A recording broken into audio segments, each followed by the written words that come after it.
Oi, oi, Fono, como vocês estão? Reiniciando aqui esse ciclo de lives de novo, agora 2023, quero desejar um excelente 2023 para todos vocês. E nessa live de hoje, eu quero conversar com vocês sobre um tema que é um erro que eu vejo acontecer bem seguidamente, né, com algumas pessoas e que pode ser realmente crucial para a escolha da sua técnica ideal, né? Para toda a evolução aí do paciente. Então pode ser algo que vai acabar com toda a perspectiva, a possibilidade de sucesso terapêutico. Então é um assunto bem relevante. Vou contar para vocês como surgiu esse tema, como que eu pensei em falar nisso agora. E vou contar alguns exemplos para vocês também sobre situações que eu já vi isso acontecer, né? Qual foi o erro, como que a gente pode fazer para evitar esse erro. Então a gente vai conversar sobre isso agora, tá? Para quem não me conhece, meu nome é Mara Kelly Christman, eu conduzo esse perfil aqui Trocas na Fono aqui do Instagram, tem também o canal Trocas na Fono no YouTube, com vários vídeos, então assim, dá para maratonar, tem um monte de conteúdo lá também. Temos o canal do Telegram também, que eu mando quase que diariamente um áudio com algum insight, né, algum download assim, de pensamento meu. Então, assim, entra lá também, né, se estiver assistindo depois esse vídeo pelo YouTube, tem aqui nos comentários o link. Se estiver assistindo pelo Instagram, me pede lá no direct que eu mando o link para você entrar. Bom, gente, mas vamos lá, vamos para o que interessa, vamos para o tema, né? Então, o que é esse erro? Que pode representar, assim, ó, algo bem ruim aí, algo bem negativo para a terapia de vocês. Esse erro, gente, é quando, às vezes, alguns fonos depositam, assim, vamos dizer assim, uma importância muito grande sobre o laudo otorrinolaringológico e, às vezes, não fazem análise do vídeo, tá? E, claro, né, gente, para nós, eu sempre falo, é indispensável a gente ter o laudo, a gente precisa ter essa visualização das pregas vocais, é obrigatório, não tem como a gente tratar uma disfonia sem ter isso. Mas, gente, nunca a gente pode esquecer, né, que nós somos fonoaudiólogos e que o nosso instrumento de trabalho, de atuação é a função vocal. Então, a gente precisa avaliar essa função vocal. Eu vou contar alguns exemplos de situações assim que foram bem determinantes para mudar o diagnóstico, tá? Situações que foram observadas em relação à nossa atuação, ou seja, na avaliação fonoaudiológica, situações muitas vezes que a gente precisa discutir com o otorrino que muda a nossa perspectiva, tá? E, então, assim, quero dar esses exemplos reiterando o que eu sempre falo de quando possível, assim, além da gente ter o laudo diagnóstico otorrinolaringológico, se for possível também a gente ter acesso ao vídeo para olhar. Claro, né, pessoal, nenhum de nós fonos vai fazer diagnóstico laringológico, não, né, mas assim, essa coisa da gente olhar o vídeo é muito importante, minimamente, para a gente ter arquivado, para poder fazer o comparativo de antes e depois. Às vezes tem alguma lesão, nem sempre a gente vai conseguir reabsorver aquela lesão 100%, mas se a gente vê o vídeo depois e vê que aquela lesão diminuiu, então assim, a gente tem que ir atrás de conversar com o otorrino, de pedir para o paciente. Às vezes alguns otorrinos não conseguem filmar, né, o exame, mas assim, eu já tive pacientes que eles mesmos pegam com celular e filmam até otorrino. Já eu tenho uns otorrinos bem legais, assim, bem parceiros, que já sabem que eu gosto de ver o exame e fazem isso, filmam a tela e depois me mandam, sabe? Porque alguns deles atendem em vários lugares, né, atendem em outros consultórios e nem sempre em todos os consultórios vai ter todos os equipamentos, mas assim, então a gente pedindo, a gente já sinaliza que a gente gosta de ver. O primeiro exemplo que eu vou contar para vocês de uma situação assim bem crucial que aconteceu, que pode mudar o nosso diagnóstico, inclusive, quiçá, as técnicas que a gente vai fazer com o nosso paciente. Então, assim, há um tempo atrás, teve uma fono amiga minha que veio conversar comigo, né? Tem várias fonos que às vezes discutem caso comigo, inclusive no Telegram lá. Você pode fazer isso também, pode me mandar alguma discussão de caso, alguma, né, pra gente discutir ali, aprender em conjunto, sem identificar o paciente, obviamente. Mas então essa fono, essa amiga minha, ela estava com um caso que ela estava meio sem saber o que fazer e ela conversou comigo. Era um paciente assim, ó, uma paciente mulher, na realidade, veio com um laudo otorrinolaringológico assim, ó, de fenda fusiforme. Só isso, tá? Então, em primeiro lugar, não falava se era uma fenda fusiforme anterior, posterior ou em toda a extensão, tá? Então, a gente já fiz um vídeo falando sobre as diferenças das fendas e muda muito, né, pessoal? Então, começa por aí que já gerou uma dúvida, né? A gente já fica assim, e aí, que fenda que é? Só que acontecia, gente, que assim, ó, a voz dessa paciente, ela não fechava, né, com essa questão de fenda. Aí a gente já vai começando a hipotetizar algumas coisas. E aí essa fono, ela tinha a avaliação também da paciente. Ela já me mostrou também a voz da paciente. E, gente, a voz da paciente era assim, ó. Era afônica, tá? Então não fechava, assim. E daí depois que ela foi me contando algumas situações, gente, olha só, olha que louco.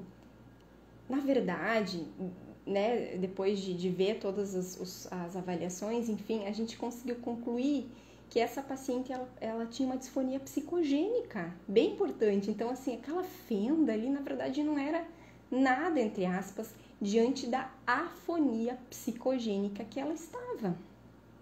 Tá? Então, a voz dela oscilava, hora voltava a voz, hora sumia. Depois, essa paciente até veio para o estágio, né? Ela foi atendida pelas alunas e, enfim, né? Tinha umas questões, assim, bem importantes e a gente considerou isso, essa incongruência, né, entre o que se vê na laringe e a manifestação vocal. Isso é uma prova diagnóstica que a gente pode considerar para fechar mesmo o diagnóstico de disfonia psicogênica, porque esse diagnóstico, ele não é do otorrino, né? O otorrino, ele vai fazer o diagnóstico laringológico do paciente. Ele vai ver o que tem na laringe e vai dizer pra gente, tá? Então, assim, se a gente tivesse olhado só o diagnóstico laringológico, a fono poderia ter pensado, é uma disfonia funcional, então não tem lesão. E não, gente, olha só que louco, isso muda toda a terapia, muda toda a questão do nosso planejamento, da abordagem que a gente vai usar. É muito diferente a gente fazer um tratamento com uma paciente que tem uma disfonia psicogênica e uma paciente que tem uma disfonia funcional, tá? E o outro exemplo aconteceu essa semana até numa dessas discussões no Telegram.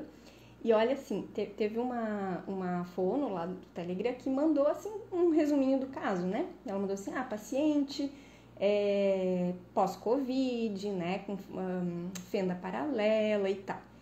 E vendo o laudo, imediatamente eu respondi, eu falei, olha, eu acho assim, ó, que claro, sempre tem que avaliar o comportamento vocal, porque a gente não tem como, assim, vou buscar um tratamento pensando nessa alteração. Vou achar um artigo que tenha tratamento de fono pós-Covid. Posso até encontrar, tá? A gente hoje em dia tem alguns que tem, mas assim, ó, não tem como a gente seguir tal e qual, né? Porque cada paciente é um paciente e o Covid, ele gera manifestações muito diversas, muito variadas. Então, não tem como a gente seguir aquilo ali como se fosse uma receita de bolo. Já que eu achei o material, vou fazer. Então, igual, não isenta a questão de você ter que avaliar tudo. Então, mas ela me colocou aquele resuminho ali e eu respondi. Eu falei, olha, eu acho, né, que geralmente, assim, essa fenda paralela, ela acontece em muitos pacientes. A gente vem com esse laudo de fenda paralela. E às vezes essa fenda paralela, ela aconteceu porque o paciente fez a fonação no registro de falsete, assim, fez lá em hiperagudo, né? Porque o otorrino, ele faz como, né? Se o exame é a laringoscopia, né? Que é a laringoscopia pela boca, o paciente, ele não vai conseguir, ele vai ter ânsia de vômito às vezes, e alguns mais, outros menos. Então, o paciente, geralmente, ele traciona a língua para frente, né? Ele segura a língua com uma gaze e traciona a língua para frente para abrir o vestíbulo, para que ele consiga ver, senão ele não vai conseguir ver, né? Se o paciente fizer ânsia de vômito e fechar, o otorrino não vai conseguir ver. Só que isso, geralmente, quando ele puxa a língua para cima, o paciente vai fazer... ele vai fazer o som nesse registro, tá? Então, às vezes, vem uma fenda paralela, só que a gente tem que ver se essa fenda, ela aconteceu enquanto o paciente estava fazendo a fonação assim, ou se essa fenda acontece no registro modal, né, que é o registro de fala. Às vezes o otorrino não consegue ver em registro de fala, o registro habitual, porque o paciente tem muita náusea, né? Mas enfim. Então eu falei para ela que às vezes essa fenda, ela poderia não ser real, digamos assim, né? E talvez não tão preocupante. E aí ela me mandou no privado o exame da paciente, para não mandar no grupo, enfim, para não identificar a paciente. Só que aí, gente, eu vi que não, embora não tenha o áudio, embora eu não tenha visto, não tenha ouvido a voz dessa paciente, na hora eu vi que essa fenda era maior do que uma fenda paralela, essa típica de hiperagudo, entenderam? Então, assim, muito possivelmente, aí eu falei para ela investigar, fazer a avaliação bem completinha, porque possivelmente era uma paresia de prega vocal, uma paresia, então a prega vocal ali possivelmente não estivesse fechando bem. As duas estavam móveis, não era uma paralisia, mas possivelmente elas não estivessem fechando adequadamente, ou alguma outra questão ali que esteja gerando essa fenda. Era quase que uma fenda triangular em toda a extensão, tá? Então era uma fenda bem grande. E aí falei, nossa, veja que eu dei a minha opinião ali só pelo diagnóstico e errei, né? Então, assim, muito importante a gente olhar o laudo, ver o diagnóstico, sim, super importante, a gente não consegue fazer nada sem ter o diagnóstico, olhar o vídeo também e também a gente fazer a nossa avaliação. E aí, quando a gente recebe, às vezes, um paciente que ele já vem com o laudo, fica um pouquinho tendencioso, né? O fono tenta avaliar pensando só nessa alteração que o paciente tem. E às vezes tem alguns que se apavoram, né? Tipo, meu Deus, veio um laudo X, eu nunca atendi um paciente com isso. O que é isso, Jesus do céu? Nem sei. E aí o fono tende a pesquisar primeiro para tentar entender o que é aquilo. E o que eu digo assim, ó, gente, primeiro avalia tudo. Avalia. Depois vai estudar a cabeça, vamos dizer assim, a gente pode ir ao otorrino. Tinha caído aqui, mas já voltou a conexão. Então, assim, todo paciente que tinha caído de novo, acho que minha internet tá meio oscilando hoje, tá? Mas então, basicamente é isso, tá, gente? Então, a gente precisa ter essa conexão e não fiquem nervosos, não fiquem preocupados quando vocês vão avaliar um paciente que tem lá um laudo de algo que vocês ainda nunca atenderam. Deixa para se desesperar depois, tá? Depois de avaliar, se desespera depois. E aí, claro, depois que você avaliou, né, se não sabe, não acha material sobre aquilo, faz uma supervisão, né? Mas igual para fazer uma supervisão de caso, precisa já ter avaliação. Não adianta fazer supervisão de caso antes de avaliar. Eu vejo isso, muitos fonos fazem isso. Ai, Mara, eu recebi um paciente X e eu queria fazer uma supervisão sobre paralisia de prega vocal, tá? Melhor avaliar primeiro, porque daí a supervisão ela fica mais aproveitada, mais rica, né? Porque daí você já vai ter os dados, né, que você vai poder trabalhar com esse paciente.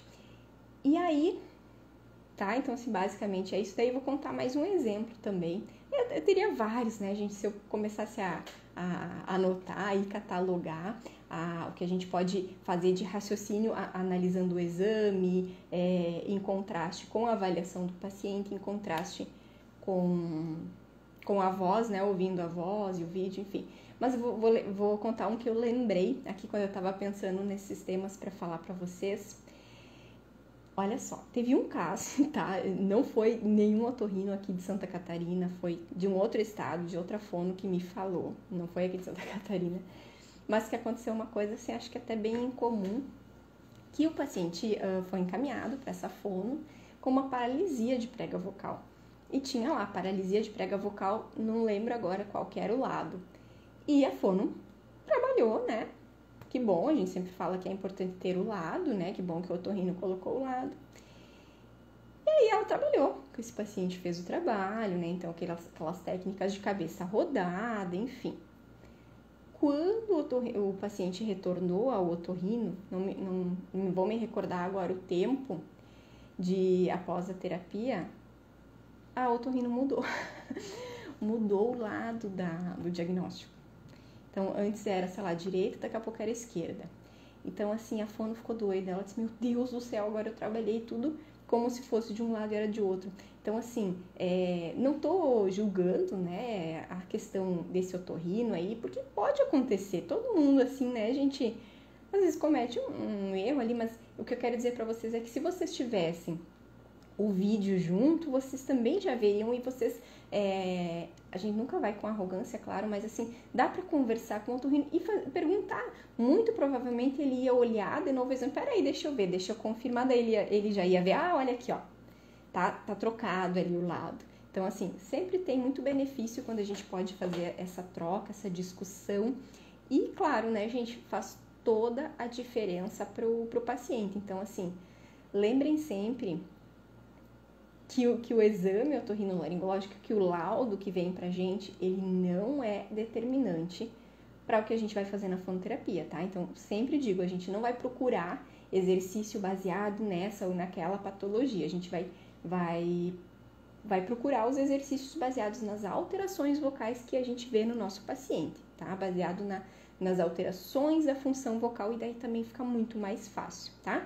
Então, assim, básico, saber avaliação, saber avaliar, não importa que tipo de paciente que venha, saber olhar um exame, fazer esse treino, olhar o que a gente tem que enxergar, o que a gente tem que procurar ali naquele exame, olhar se aquilo que eu estou ouvindo da voz do meu paciente condiz com o que eu estou vendo no exame, né? Porque se não for, eu posso conversar com o otorrino, ou eu posso estar diante aí de uma disfonia psicogênica, tá? E depois fazer essa conexão aí desses dados para a gente conseguir fazer essa discussão com o otorrino, tá bom, pessoal?